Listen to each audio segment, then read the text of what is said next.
ఇక ఈరోజు అనగా 13వ తేదీ ఫిబ్రవరి నెల 2025 గురువారం. ఇక మొలకల చెరువు అలాగే గురంకొండ టమాటా మార్కెట్కు సంబంధించిన దిగుమతి మరియు ధరల వివరాలు ఈ వీడియోలో అయితే తెలుసుకుందాము.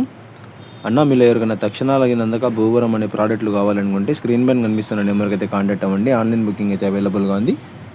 అలాగే మదనపల్లిలో కూడా తక్షణ అయితే అవైలబుల్గా ఉంటుందన్న, కావాలనుకునే వాళ్ళు మదనపల్లికి వచ్చి అయితే కాంటాక్ట్ అవ్వండి. ఇక మనం ముందుగా మొలకల చెరువు టమాటా మార్కెట్ ధరల విషయానికి వస్తే మనకు మొలకల చెరువు టమాటా మార్కెట్లో అయితే 22 కిలోల బాక్సులు అయితే ఉంటాయి. ఇక ధరల విషయానికి వస్తే జ్యూస్ కాయలు, పొడికాయలు, అన్ క్వాలిటీ టమాటాలు, థర్డ్ రకం క్వాలిటీ కాయలు వీటన్నిటిని మినహాయిస్తే 100 రూపాయల దగ్గర నుంచి ఆరంభ ధర, 200 రూపాయలు ముగింపు ధర, టాప్ అండ్ టాప్ అక్కడక్కడ మాత్రమే 200 రూపాయల దగ్గర నుంచి 250 రూపాయల వరకు కొన్ని లాట్లు. Today Molakala Cheruvu tomato market 22 kg boxes expect and quality tomatoes 100 rupees starting rate, 200 rupees ending rate, top and top only 250 rupees one item.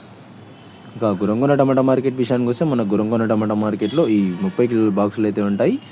ఇక ధరల విషయానికి వస్తే జ్యూస్ కాయలు, పొడికాయలు, అన్ క్వాలిటీ టమాటాలు, థర్డ్ రకం క్వాలిటీ కాయలు వీటన్నిటిని మినహాయిస్తే 200 రూపాయల దగ్గర నుంచి ఆరంభ ధర, 200 రూపాయల దగ్గర నుంచి 230, 250, 280, 300 ఇవన్నీ యావరేజ్గా ఎక్కువగా అందినటువంటి ధరలు. ఇక టాప్ అండ్ టాప్లు ఉంటే మాత్రం అక్కడక్కడ 300 రూపాయల దగ్గర నుంచి 360 రూపాయల వరకు ఇవాళ గురంకొండ టమాటా మార్కెట్లో టాప్ అయితే వేశారు. Today Gurramkonda tomato market 30 kg boxes expect and quality tomatoes 200 rupees starting rate, 300 rupees ending rate, top and top 300 rupees, 360 rupees only some items. ఇక బయట బండ్ల విషయానికి వస్తే వాళ్ళ మార్కెట్లో అయితే 9 బండ్లు బయట నుంచి రావడం అయితే జరిగింది. ఇక ధరలు అయితే ఇవాళ మార్కెట్లో లోకల్ కాయలకు అయితే ధర పెరిగింది నిన్నటితో పోల్చుకుంటే. కాకపోతే బయట బండ్లకు అయితే పెద్ద హవా అయితే కనపడలేదు.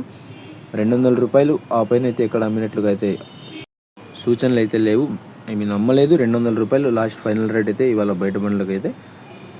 ఎక్కువ ఎక్స్పోర్ట్ అయితే బయట నుంచి మా ఉత్తరాది నుంచి డైరెక్ట్గానే వెళ్ళాల్సిన చోట్లకి అయితే వెళ్ళిపోతున్నాయి. కాబట్టి బయట బండ్లు ఇక్కడికి వస్తున్నప్పటికీ కూడా పెద్దగా రేట్లు లేవు. అలాగే మన లోకల్ కాయలు కూడా ఇక్కడ మార్కెట్లలోకి వస్తున్నాయి కాబట్టి అంతగా ఆసక్తి అయితే చూపించడం లేదు వ్యాపారస్తులు కూడా కొనేదానికి. ఇక టోటల్గా గురంకొండ, మొలకల చెరువు, బయట రాష్ట్రాలకు సంబంధించిన అప్డేట్ అయితే ఏదన్నా ఇన్ఫర్మేషన్ నచ్చినట్టయితే లైక్ చేయండి, షేర్ చేయండి. మన ఛానల్ని కొత్తగా చూస్తున్నట్లయితే ప్లీజ్ సబ్స్క్రైబ్ చేసుకోండి. Thanks for watching this video.